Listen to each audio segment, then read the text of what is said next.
Allez, suite du carénage. Donc sur les conseils d'un abonné qui a mis un commentaire sur la vidéo d'un précédent carénage, j'ai utilisé de la lessive Saint-Marc pour nettoyer la coque. Bon, c'est pas mal pour mettre un coup de propre, sachant qu'après je vais la policher. Donc voilà, ça permet de la remettre au propre. Et puis j'ai utilisé comme d'habitude mon déjaunissant. Donc là j'ai pas encore complètement fini. Et le déjaunissant, voilà, ça m'a permis de retirer toute la coulure de rouille que j'avais là. D'ailleurs, je vais mettre mon doigt, bon, c'est pas grave, je vais rincer après. Et il m'en reste encore un petit peu ici. Voilà, mais pas grand chose, ce produit marche du tonnerre. Et je l'ai passé sur tout le bas de la coque. Bon, ça, c'est de l'eau. Ok. Bon, voilà. Pas trop mal. Donc là, ça brille parce que c'est mouillé, hein. Je n'ai pas poliché encore. Bon, suite des opérations, passe-coque. Donc là, je suis sur les passe-coques. Donc là, c'est l'entrée d'eau pour le presse-étoupe. Et de l'autre côté, là-bas, paf, c'est l'entrée d'eau du moteur. Donc là, j'ai desserré les deux colliers que j'ai passé de ce côté-là. Là, il faut que j'arrive à retirer ce tuyau, bon, qui est encore bien souple, donc ça ne devrait pas poser de soucis. Et avant de dézinguer à la meuleuse à l'extérieur, j'ai quand même essayé, voilà, vu que là j'ai de la place pour mettre une bonne clé et tout, essayer de le desserrer. Ce qui m'éviterait le coup de meuleuse. Voilà. Allez, c'est parti. Voilà, comme quoi, même si ça paraissait en bon état, parce que franchement elle se manipule super bien, vous voyez l'apparence, il n'y a pas vraiment de la rouille dessus. Ce que j'ai là, c'est de la graisse, hein, parce que j'entretenais. Voilà, et bien regardez, j'ai fait exprès de mettre la lampe de l'autre côté. Voilà, vous voyez, c'est plein de petites concrétions dedans, donc bien sûr l'eau passe, mais passez pas nickel, on le voit ici aussi, voilà. Bon, bien sûr le tuyau il a beau être souple, il est collé, il est amoureux à la vanne forcément, donc j'ai tout simplement coulé proprement parce que j'ai de quoi faire. Et là je démonte le passe-coque, et avec un peu de chance, ça va y aller. Voilà. Bon, bah pour cela, ces deux trous là, voilà.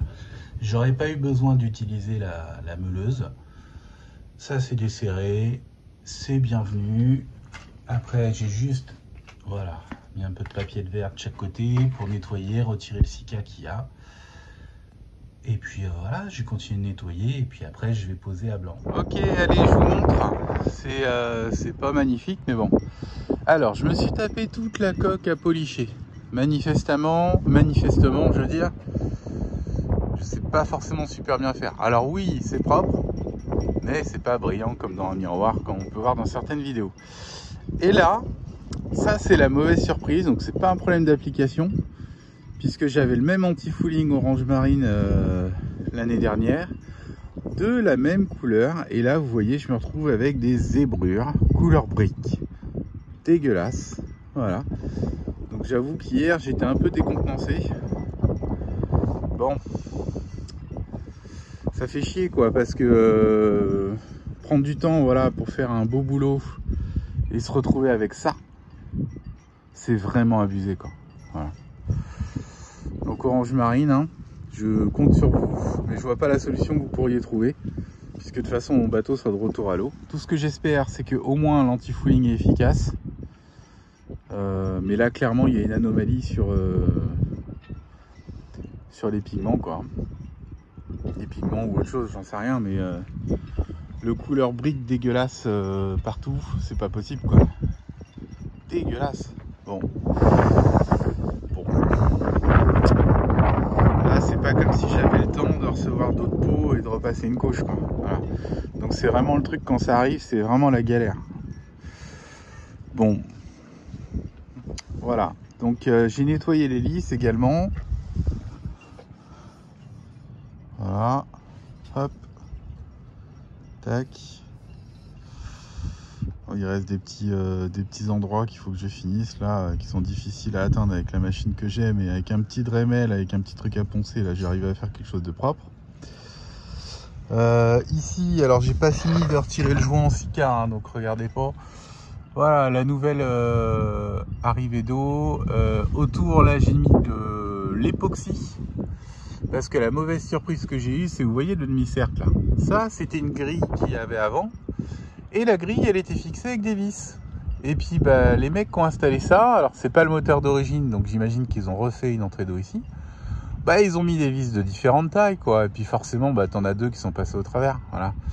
Donc je me suis tapé de l'époxy, j'en mets aussi à l'intérieur en plus, mais là déjà en ayant bourré à l'extérieur et puis de l'époxy rapide. Bourré à l'extérieur et puis déjà voilà, ça a tout bouché, ça a polymérisé, c'est nickel quoi. C'est nickel, mais c'est toujours surprenant de voir du travail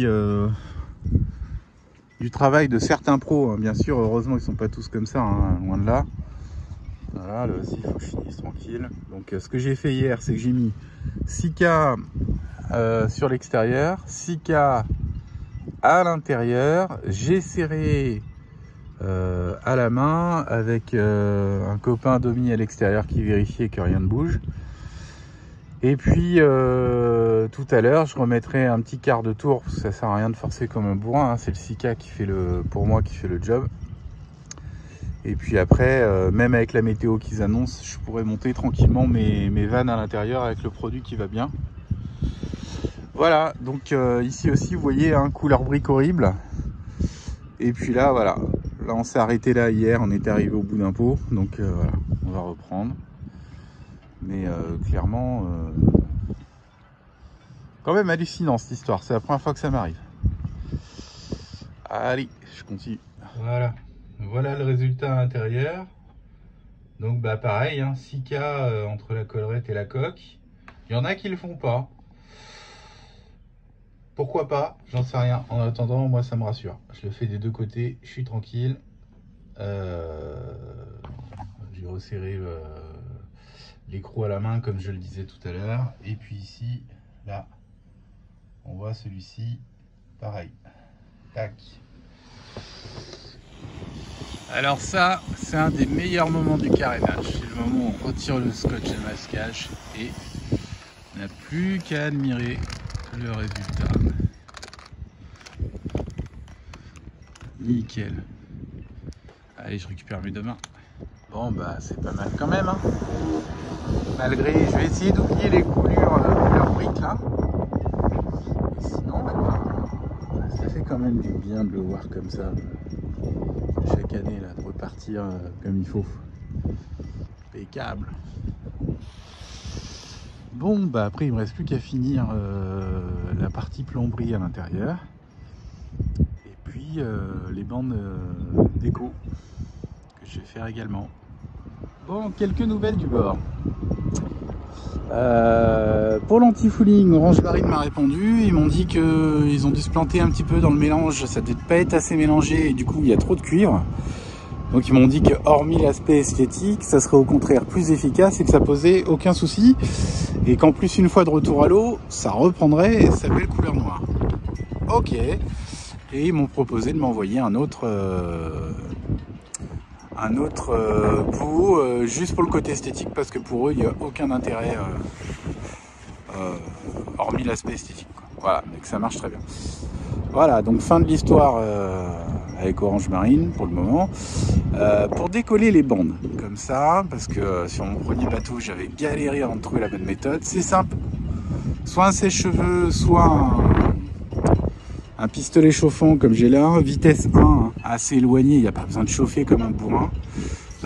Et après l'outil magique, c'est ça. Voilà, c'est le petit cutter à lame plate là qui est fait exprès pour retirer les autocollants. Et donc je chauffe d'une main, de l'autre côté j'ai le cutter dessous et quand je pousse ça vient. Alors que si je chauffe pas, ça vient pas, ça s'arrache petit morceau par petit morceau. Et donc là j'avance à l'équivalent de, je sais pas, là pour faire 1 mètre là ça m'a pris 30 secondes. Voilà, et voilà, la bande complètement enlevée. Bon alors quand je l'ai enlevé, bah, il restait un petit peu de colle et puis j'ai utilisé de l'acétone. De ce côté là je ne l'ai pas encore terminé, il y a la colle. Voilà. Tac, mais à l'acétone ça part bien. Pas de problème, et on voit bien la démarcation, ce qui me permettra de mettre le nouvel adhésif sans problème de niveau jusqu'au bout.